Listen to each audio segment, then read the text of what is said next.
Ambassador Spock, Captain Solana, welcome to Hotari. We are honored you have come. My name is Tylos Altaris, Minister of Diplomatic Affairs. The honor is ours. And this is Commander Jara Rydick, first officer aboard the USS Resolute. You'll find she has a keen mind and unique insight into the dynamics between the Hotari and the Illidians. We are honored to be here as representatives of the Federation. I'm so glad. These must be the representatives of the mighty Federation, the reigning authority in the galaxy. Or so we've been led to believe. Whether that's true or not remains to be seen. But, either way, we're grateful you've made the time to come to our little corner of the universe. And you are? This is Galvin, and this is Sidron, the heroes of the revolt in the mines.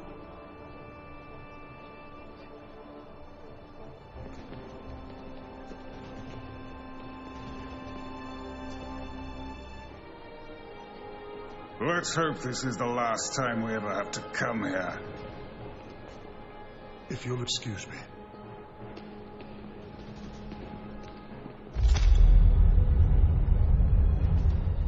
I think we're about to begin. Did you hear the arrogance from that guy? I don't know what we're walking into here. But that guy was something. Something about his tone tells me this won't be easy. That was my sense as well. I doubt he speaks for all of Hotari. So I would urge patience until we speak with their queen.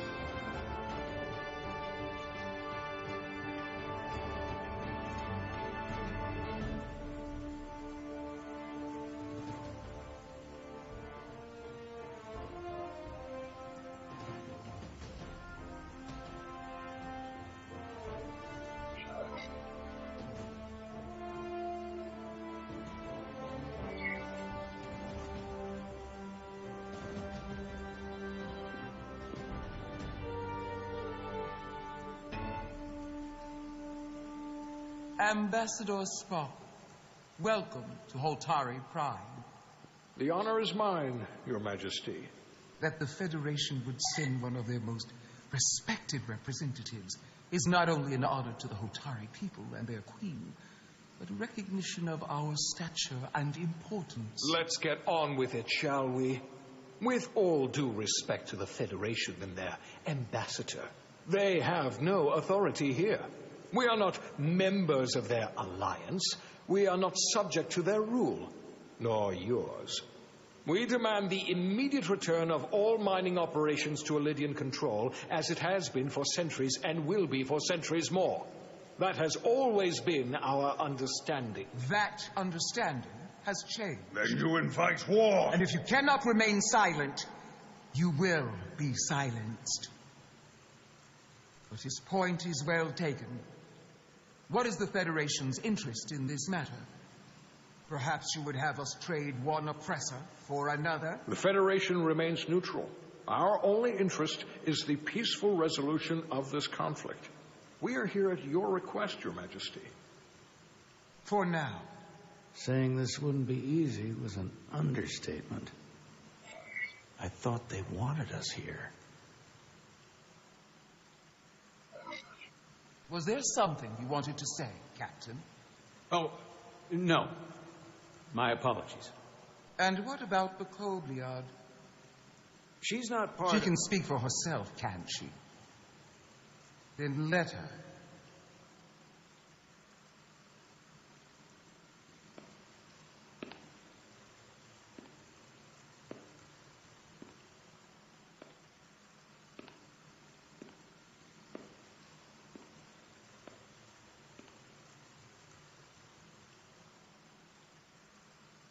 Now then, what is your name? Commander Jara Rydick, Your Majesty. Being a Kobliad, you would know better than anyone.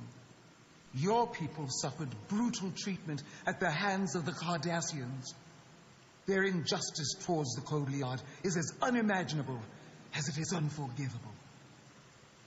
Not unlike how we have been treated by the Alidians. As much as they'd have you believe they are the victims here, remember it was the Hotari who attacked us. Hundreds of innocent Alidians were slaughtered without mercy in those mines. The blood is on their hands, not ours. Quiet!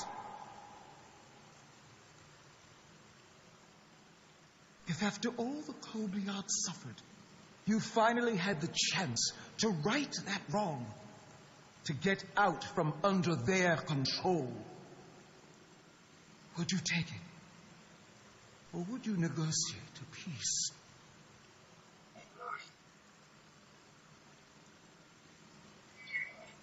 If the opportunity presented itself, and I wish that it had, more than you can know, then I would right the wrong without hesitation. For the sake of the Kobliad, we suffered enough. Of course you would. It would be foolish to do otherwise. The Federation is the most powerful, most advanced alliance in the galaxy. It's widely known we have an abundance of dilithium in our mines. And it's in your interest to secure a steady supply. Your Majesty, if I may. Ambassador Spock would have us believe you're here as a neutral party in the interest of peace. So why are you really here? I want the truth, not your Federation rhetoric. It's possible the Federation has an interest in both peace and securing a steady source of dilithium. One does not preclude or prevent the other. But that's just my personal opinion. Given the Federation has done business with the Alidians for decades, I would agree. It's entirely possible, if not highly likely. What they haven't said, but cannot deny, is a simple truth. The dilithium trade would not and will no longer exist without Alidian involvement. We created it for the benefit of everyone, especially the Hotari. We've given them warp technology. We've let them share in the profits. We've made their lives infinitely better than before dilithium was discovered. All of that goes away if the Federation turns a blind eye to their treachery. That is enough of your lies! The Hotari are quite capable of running the mines. We've done so for centuries. So tell me, who deserves control of the dilithium trade and the mines on Tau? Who should the Federation recognize? The Hotari or the Alidians? It can only be one or the other, not both. If I have to choose only one, then it would have to be the Hotari. Well said. How could the just and wise Federation make any other choice? This is an outrage. The Federation has lost all credibility. The mines are ours. Lydia will not be deterred. We will take back our mines by any means necessary. And you will see more blood spilled. I am more than willing to address your concerns, Your Majesty. Yours as well, Representative. But I suggest we could have a more productive conversation with a smaller group. Perhaps only the most essential representatives.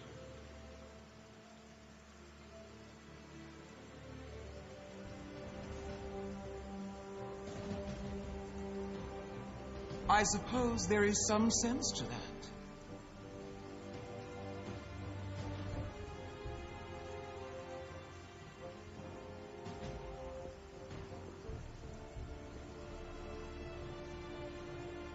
I hope we meet again, Jara Ryder.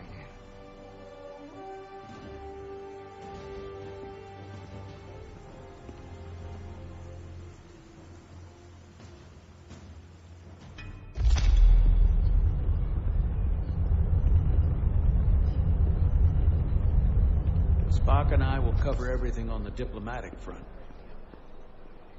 You make nice with the locals and see if you can get some answers. We need to find out why the Hotari are so willing to risk war.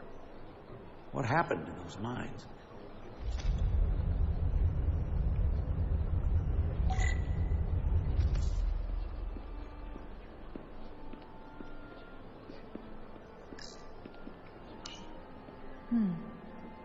Soothing.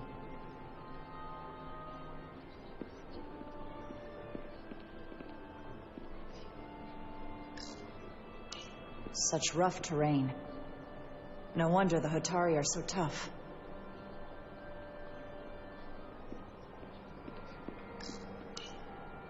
Commander, I'm glad you've chosen to side with the Hotari. I knew the Federation would see through the Elydians' baseless claims and protect the interests of my people. The Hotari have suffered enough at the hands of the Elydians. I couldn't agree more. I assume you were there the day the mines were seized from the Elydians. Not seized. Reclaimed. And restored to their rightful owners. Yes, I was there. We had to be decisive. Before the Elydians could even realize their worst nightmares upon them. I'm curious why the Elydians haven't fought back. They have the ability to retake the mines anytime they want. Ability is one thing. Courage is another. The Elydians know any hostile action on their part will not end well. They respect one thing above all else, and that is force. The greater the force, the more certain the outcome. Any talk of making peace is just that, and worth little without the strength to secure it. Which makes me wonder about your ship, the Resolute. Undoubtedly the Federation's finest warship. Ready to contend with anything the Elydians might have in store. Or is that not true? Maybe I've misjudged it. It wasn't designed as a warship. More for scientific research and exploration. But the Federation must have ships designed for war. Technically, they're Starfleet ships representing the Federation. But yes. I see. Sidron. A pleasure meeting you, Commander. I'm sure we'll cross paths again.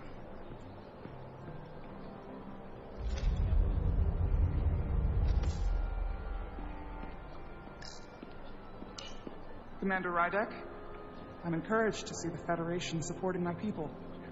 I'm afraid of what might happen without your help. I'm glad to hear it. I just hope you're not the only one who feels that way. I apologize for that. These are unusual times, to say the least. Much is changing. I saw you speaking with Sidron, our national hero. I'm curious, what did he say? He seems to be of the opinion that negotiating for peace is a waste of time. Because force is the only blunt instrument he understands. He's a miner, not a diplomat. For the first time in our history, the Hotari have the upper hand. We see ourselves as strong instead of downtrodden. New voices have risen up. Old voices shouted down. Galvin and Sidron have become national heroes. Now, they have the Queen's ear. Better or worse, depending on your perspective. I assume they've taken your place. I was one of the Queen's most trusted advisors. And I hope to prove myself worthy of being so again. Which is why you're here. My fear has been that the Elydians will launch an attack and crush us. You've seen their starship, no doubt. They could have retaken the mines whenever they wanted to. But it never happened. And as strange as this may sound, I'd almost say they're afraid. I just don't know what they're afraid of. It's still the same bluster and bravado you would expect from them. But it has no teeth. Like they're afraid of what might happen. Do you think it has something to do with the ion storm? Right now, it's stronger than ever, isn't it? It's entirely possible. I'm not a scientist, but I do know the storm has knocked out all kinds of systems. So maybe the Illydians weren't willing to risk their ships, given all the interference.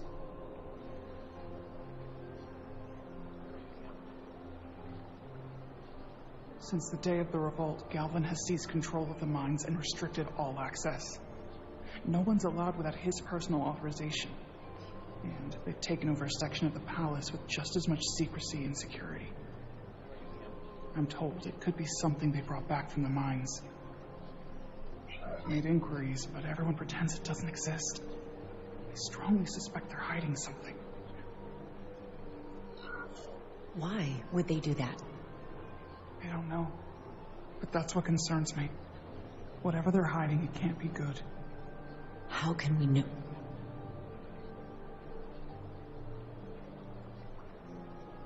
I'd better see what's happening.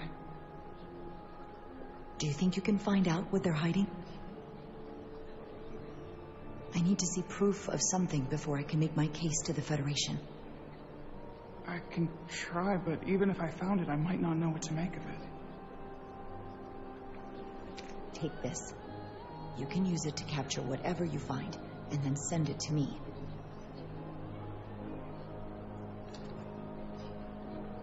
Thank you. I will let you know what I find. And I look forward to our meeting again.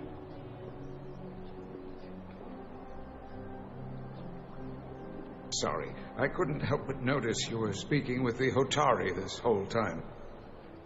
I figured in the interest of fairness, I should offer another perspective. Of course. I'm probably not telling you anything you don't already know, but these negotiations rely on the Federation's neutrality, as does any hope you might have for a supply of dilithium in the future.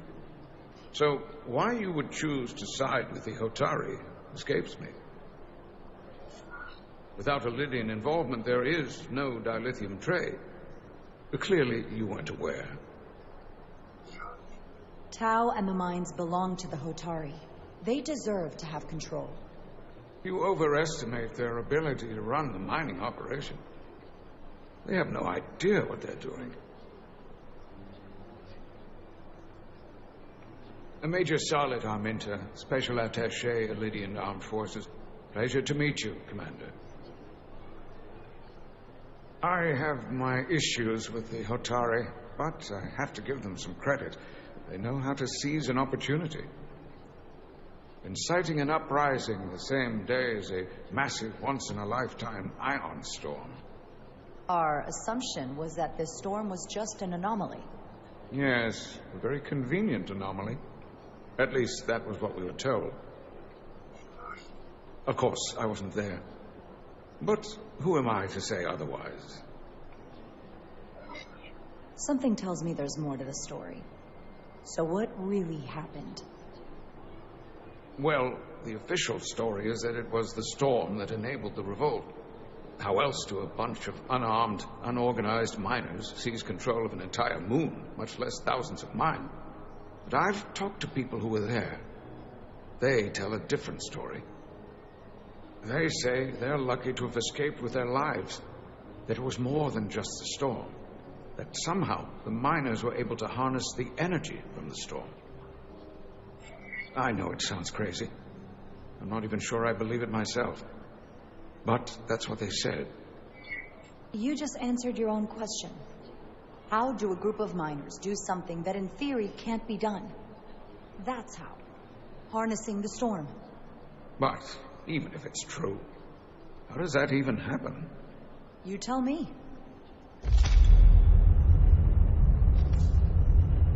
If you'll excuse me, Commander Ryder.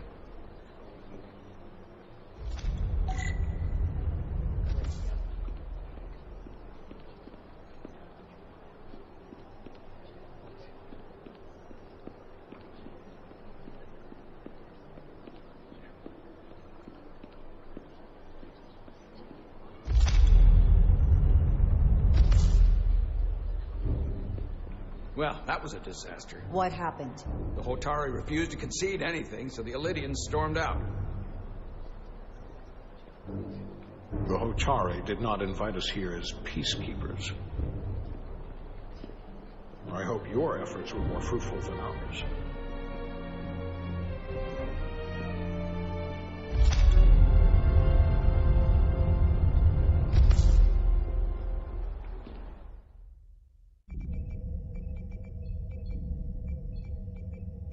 Gravitational harmonics failing to resolve. Warp bubble stability degrading. Increase output to maximum. Increasing warp output to maximum. It's happening again.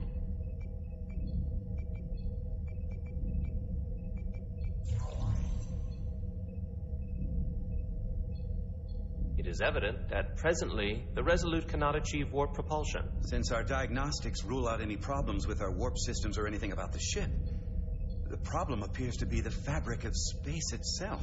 Space itself? You're saying something about this region of space prevents warp travel? Prevents it, or can't sustain it. However improbable, that appears to be the case. We need to know more. The storm didn't stop us from leaving space dock and traveling here. But could it still be causing this interference with warp travel? We must follow sound investigatory principles. Do not let an assumed conclusion drive your analysis. Sometimes we need a little inspired thinking, Mr. Chovak. Captain Solano is on his way back from the negotiations, and I want to have some answers for him when he gets here. Indeed. Given the facts at hand, we may be able to deploy subspace probes around the ship to construct a clear picture of the phenomenon. Around the ship. I'll prep a shuttle.